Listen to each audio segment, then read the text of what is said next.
তোমাকে বারবার সতর্ক করে দিয়েছে হযরত উলামায়ে কেরামেরা। যাকাত দাও, যাকাত ফরজ হয়েছে, যাকাত দাও। হজ ফরজ হয়েছে, হজ করো। গরিব মিসকিনদেরকে খাবার দাও। তুমি খাবার দাও নাই, তুমি শুধু ধান্দা করেছো বড় বড় বিল্ডিং বানাবা, কিন্তু তোমার দায়িত্ব যেটা ছিল সেটা করো নাই। ভালো করে বোঝেন। আবার আল্লাহ রাব্বুল আলামিন গরিব মানুষকে ডাকবে, আয় আয়, ও রিকশা চালক, ও দিনমজুর, ও কৃষক, আয়। আযানের শব্দ শুনে তুমি মসজিদের মধ্যে দাঁড়িয়ে গেছো। তোমার গায়ের ঘাম এখনো শুকাই নাই, তোমার রিকশা থেকে এখনো যাত্রী নামে নাই, অথচ তুমি আযান শুনে দৌড় মসজিদের দিকে যা গা ঘামা অবস্থায় তুমি নামাজ পড়েছ। ওরে আমার বান্দা, টেনশনের কোনো কারণ নাই। তোমাকে আমি আল্লাহ রাব্বুল আলামিন 500 বছর আগে জান্নাত দিয়ে দিব। সুবহানাল্লাহ। প্রিয় ভাইরা আমার, যারা এই পৃথিবীতে অন্যায় করবে, অপরাধ করবে, কোরআনের বিরোধিতা যারা করবে, আমার রাসূলের বিরোধিতা যারা করবে, আল্লাহ রাব্বুল আলামিন পবিত্র কোরআন এবং হাদিসের মধ্যে অসংখ্য আপনার জাহান্নামের কথা বলা হয়েছে। তার মধ্যে সবচাইতে 7টি জাহান্নাম। এই 7টি জাহান্নামের মধ্যে একটার নাম হচ্ছে সাইর। নাউজুবিল্লাহ বলেন। জাহান্নামের নামগুলো একটু ভালো করে শুনে যান। ওরে বোয়ালিয়া এলাকার মুসলমান, আমরা যদি আল্লাহকে ভয় করি অবশ্যই এগুলো জানতে হবে, হবে কি হবে না। 1 নম্বরে সাইর। এই সাইর জাহান্নামের মধ্যে কারা থাকবে ভালো করে শোনো। যারা আল্লাহ তাআলার কোরআন শরীফকে অস্বীকার করেছে, যারা দ্বীনকে অস্বীকার করেছে, আমার নবীকে বিশ্বাস করে না, কোরআনকে অপমান করেছে, এদের জন্য আল্লাহ রাব্বুল আলামিন সাইর নামের এই জাহান্নাম ঠিক করে রেখেছেন। আল্লাহ পাক আমাদেরকে হেফাজত করুক। সকালে বলে না আমিন। আমরা কোরআনকে ভালোবাসতে চাই কি চাই না? একটু আওয়াজ দিয়ে বলেন, চাই কি চাই না?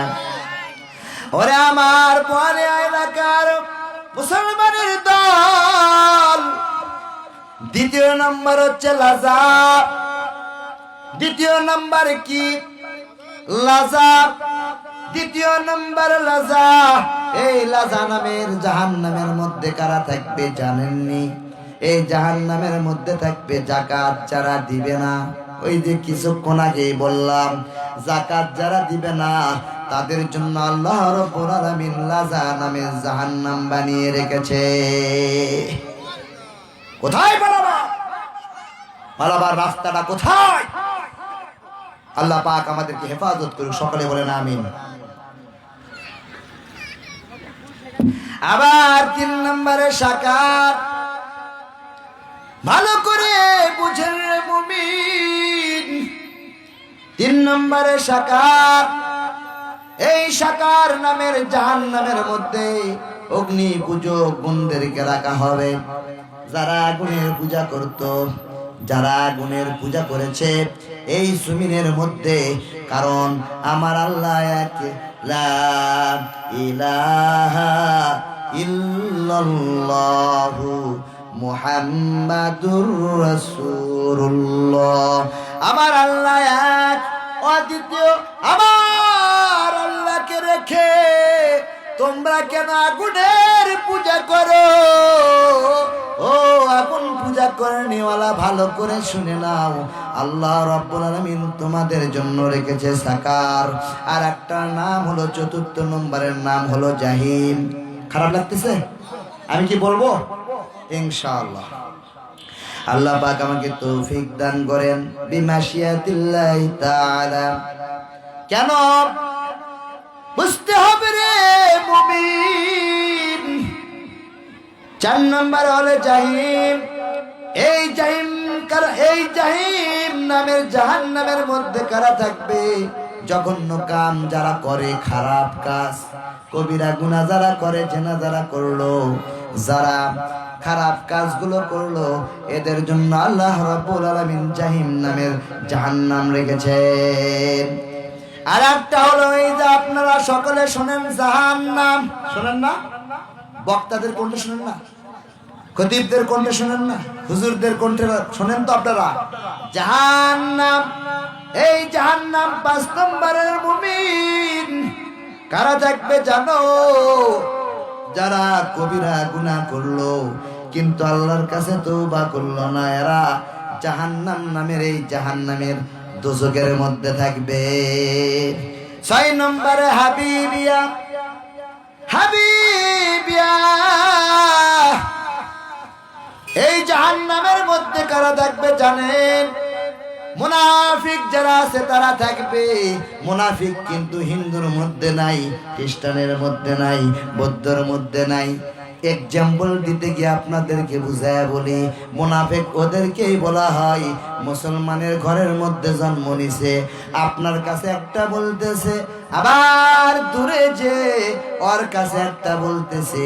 এমন একটা সিচুয়েশন তৈরি করে দিল, যেই সিচুয়েশন তৈরি করে দেওয়ার কারণে আপনার আমার মহব্বত মরণের আগ পর্যন্ত আর থাকলো না। ঠিক কথা ঠিক? ভাই ভাই মিল নাই, বড় জ্বালা। ভাই ভাই মিল নাই, মুনাফিকরা তৈরি করে দিয়েছে জ্বালা। আল্লাহ বলেন এই হাবিবিয়া নামের জাহান্নামের মধ্যে ওই সব মুনাফিকদেরকে কাফেরদের সাথে বসবাস করবার জন্য দিব। ফেরাউনের সাথে দিব, নমরুদের সাথে দিব। ওরে মুমিনের দল, ভালো করে বুঝেন, বুঝতে হবে রে ভাই, মুনাফিকগিরি করা যাবে না, মুনাফিকগিরি করার দরকার নাই। আমার নামাজ, আমার রোজা, আমার দান খয়রাত সবগুলো পানির নিচে ডুবে যাবে, ঠিক না বেঠিক? আবার দেখেন হোতামা, 7 নম্বরে হোতামা, পরনিন্দা প্রচারক প্রিয়। পরনিন্দাকারী যারা হবে এদেরকে আল্লাহ রাব্বুল আলামিন হোতামা নামের জাহান্নামের মধ্যে দিবেন। আল্লাহ পাক আমাদের সবাইকে 7টা জাহান্নাম থেকে হেফাজত করুক, সকলে বলেন আমিন। প্রিয় ভাইরা আমার, আপনার আমার আল্লাহ কত দয়া, কত মায়ারে মুমিন, ভালো করে শুনেন, কত দয়া। আল্লাহর নাম আর রহমান আর রহিম। আল্লাহ একদিন দেখে জাহান্নামের এক কন্যারে, ছোট্ট ঈমান থাকার কারণে ওই লোকটি জাহান্নামের মধ্যে কষ্ট করেছে। যুগের পর যুগ, বছরের পর বছর চলে গেছে, হাজার হাজার বছর ধরে জাহান্নামের কন্যারে পুড়তে পুড়তে কয়লা হয়ে গেছে।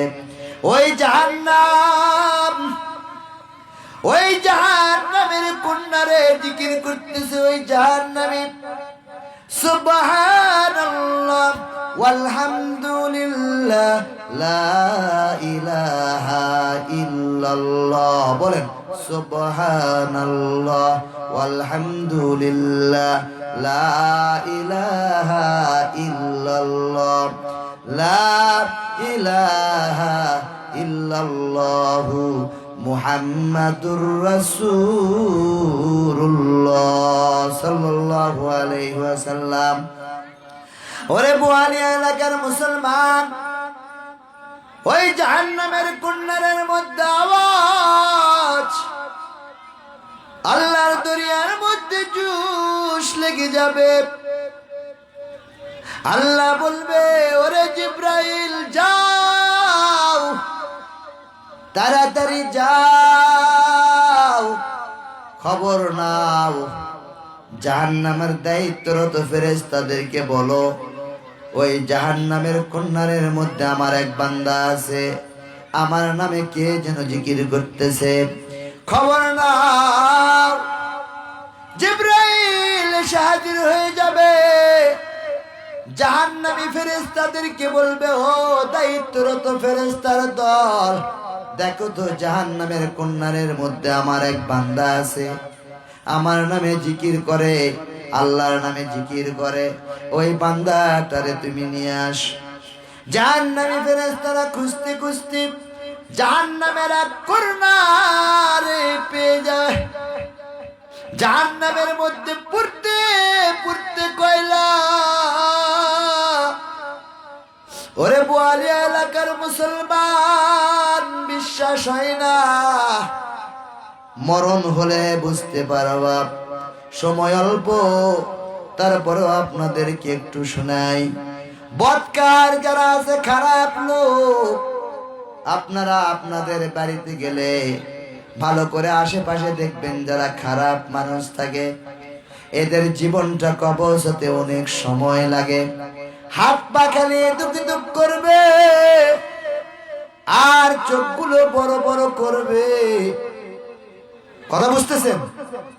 হাতগুলো এদিক ওদিক করবে, চোখগুলো বড় বড় করবে।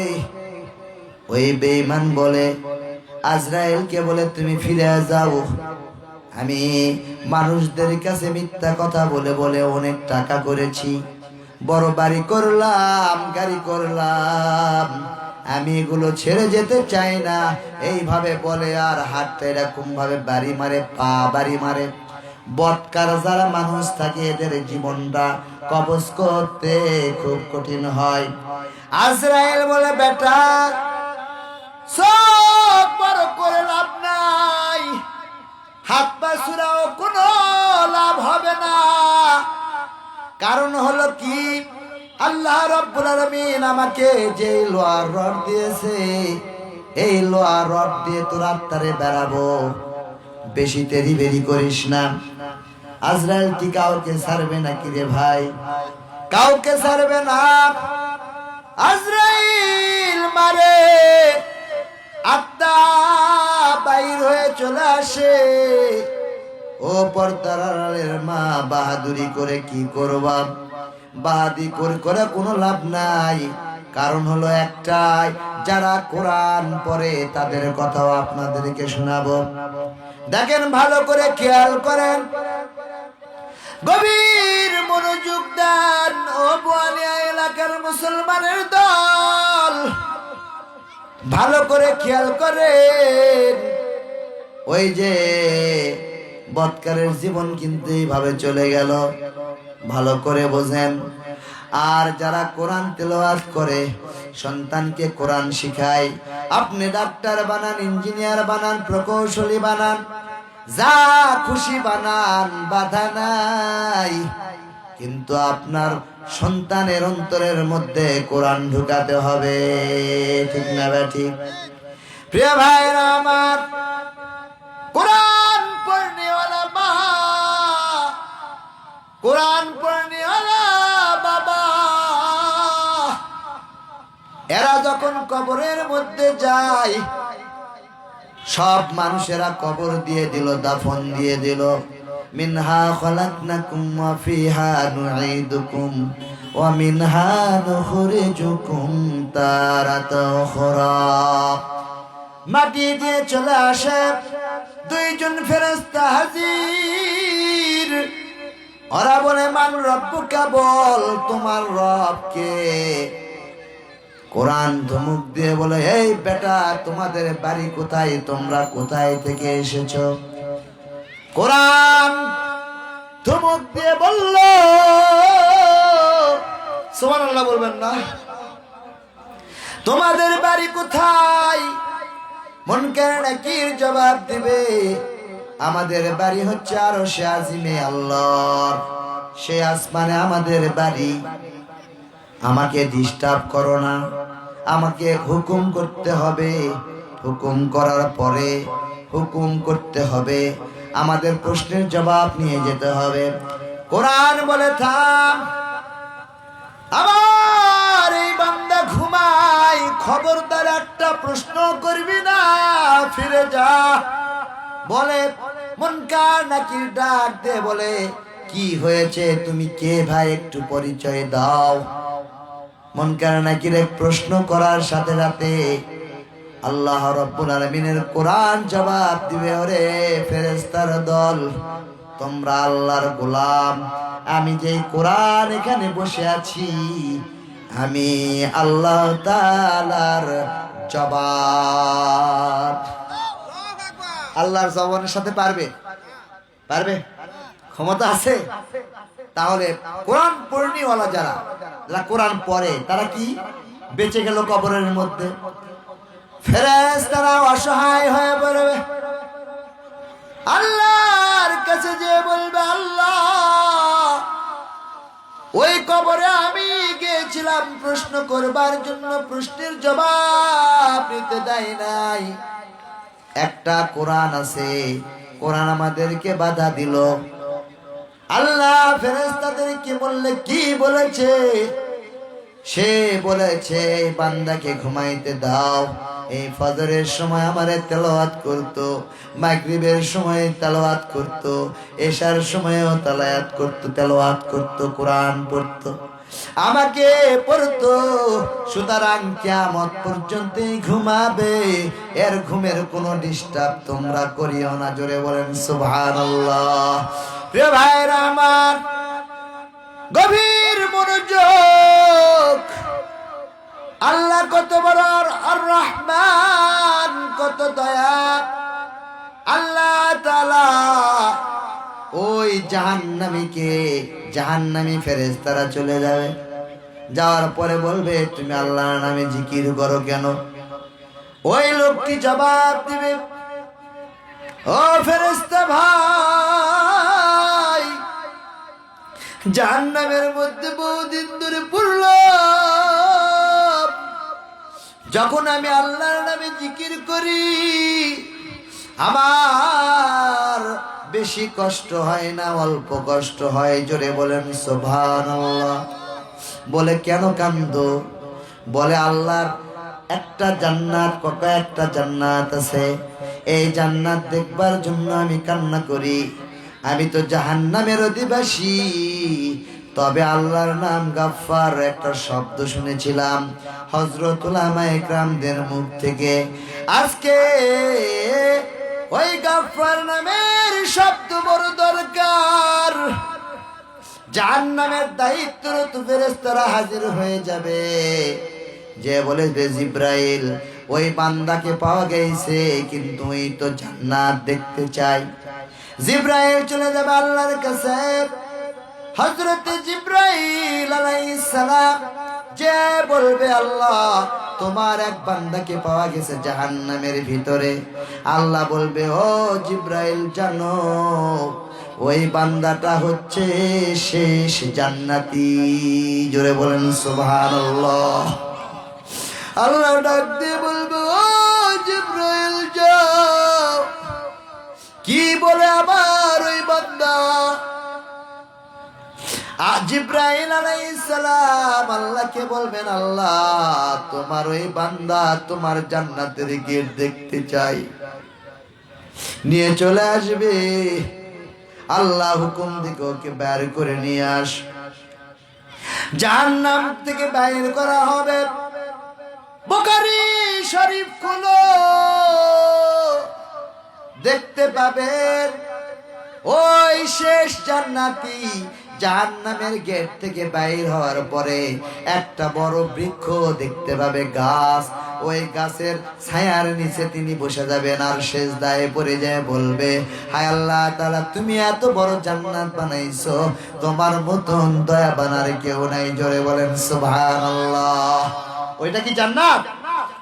ওইটা কিন্তু জান্নাত নয়, ওইটা হচ্ছে জাহান্নাম থেকে বাইরে একটা গাছ, যেটা জান্নাতের দিকে যে রাস্তা চলে গেছে তার মাঝামাঝি পথে ওই গাছটা। জিব্রাইলকে আল্লাহ ডাক দিয়ে বলবে, ও জিব্রাইল রে উঠাও, ওইটা তো জান্নাত নয়, ওইটা জান্নাত থেকে দূরের গাছ। ওকে একটু উঠে দাও, নিয়ে আসো সামনে দিকে। আর বান্দারে বলো, ও বান্দা এইটা জান্নাত নয়, জান্নাত আর একটু দূরে যেতে হবে। হাঁটতে হাঁটতে জান্নাতের বিশাল বড় গেটের মধ্যে যখন চলে যাবে, প্রবেশ পথে আবার সিজদায় পড়ে যাবে আর বলবে, আল্লাহ তোমার জান্নাত এত সুন্দর, সুবহানাল্লাহ। সেখানে বসে পড়বে। বসার পরে আল্লাহ বলবে, কেন বসেছে, ওরে উঠাও। আবার উঠানো হবে। উঠানোর পরে বলবে, এটা জান্নাতের গেট। জান্নাতের গেটের যখন মূল ফটকের কাছে যাবে, দরজার কাছে যাবে, দরজার থেকে জান্নাতের নাজ নিয়ামতগুলো তখন দেখতে থাকবে। বান্দা বলবে, আল্লাহ এত সুন্দর তুমি জান্নাত বানাইছো। চোখের মধ্যে পানির ফোঁটা, খুব কান্না করে বান্দা, এত কান্না। আল্লাহ বলবে, ও জিবরাইল, আবার ওই বান্দা কান্না করে কেন? ওই তো জান্নাত দেখতে চেয়েছিল, জান্নাত দেখাইছি, জান্নাতের নিয়ামতগুলো দেখাইতে চেয়েছি, দেখাইছি, কান্না করে কেন? একটু শোন। সে জান্নাতি বান্দা কে যখন প্রশ্ন করবে জিবরাইল আলাইহিস সালাম, তখন সে বলবে, আল্লাহকে বলে দাও আমি জান্নাতের মাঝখানে যেতে চাই। আল্লাহু আকবার, আল্লাহু আকবার। হযরত জিবরাইল আল্লাহকে বলবে, আল্লাহ তোমার এই জাহান্নামে শাস্তিরত এই বান্দা জাহান্নামের গেট দেখে সেখানে বসে পড়ল। আবার নাজ নিয়ামত দেখার পরে বলে জান্নাতের ভিতরে ঢুকবে, মাঝখানে থাকবে আপনার আমার আল্লাহর রহমান। আল্লাহু আকবার বলেন। আপনার আমার আল্লাহর রহিম। আল্লাহু আকবার। আল্লাহ ডাক দিয়ে বলবে, বান্দারে তুই কেন ঢুকবি? বান্দা ডাক দিয়ে বলবে, আল্লাহ খোদার কসম করে আপনার নাম নিয়ে বলতেছি, জান্নাতের মধ্যে আমাকে ঢুকে দাও। তোমার জান্নাতের সুন্দর সুন্দর নাজ নিয়ামতে আমি হাত দিব না। আল্লাহ বলবে, ওরে জিবরাইল যাও, আমার শেষ জান্নাতি বান্দারে জান্নাতের মধ্যে ঢুকে দাও। সুবহানাল্লাহ। মাঝখানে যখন যাবে, হাউ মাউ করে কান্না করবে। আল্লাহ ডাক দিয়ে বলবে, বান্দারে কি হলো তোর? তুই জান্নাতের মাঝখানে আসতে চাইলি, জান্নাতের মাঝখানে নিয়ে আসলাম, আবার কেন কান্না করো? বান্দা ডাক দিয়ে বলবে, আল্লাহ তোমার নাম আর রহমান, তোমার নাম আর রহিম, তোমার নাম গাফফার। হায় আল্লাহ তাআলা, তুমি আমাকে জান্নাতের মাঝখানে দিয়েছো, আমি আর এই জান্নাত থেকে বাইর হতে চাই না।